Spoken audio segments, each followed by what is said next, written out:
একসময় আমি ভাবতাম কাউকে ধরে রাখাই ভালোবাসা, তাই নিজের অনুভূতিগুলো চুপ করে গিলে ফেলতাম। নিজের সম্মান ছোট হওয়ার পরও আমি চুপ থাকতাম।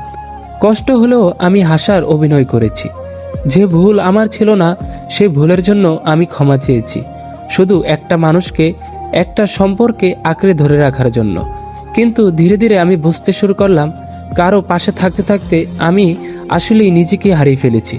আয়নায় নিজের চোখের দিকে তাকালে আর নিজেকে চিনতে পারতাম না। তখনই মনে হলো, যে সম্পর্কে নিজের মতো থাকা যায় না সে সম্পর্ক ভালোবাসা নয়, সে শুধুই এক ধরনের কষ্টের অভ্যাস। আর আমি আর কষ্টে টিকে থাকতে চাইনি।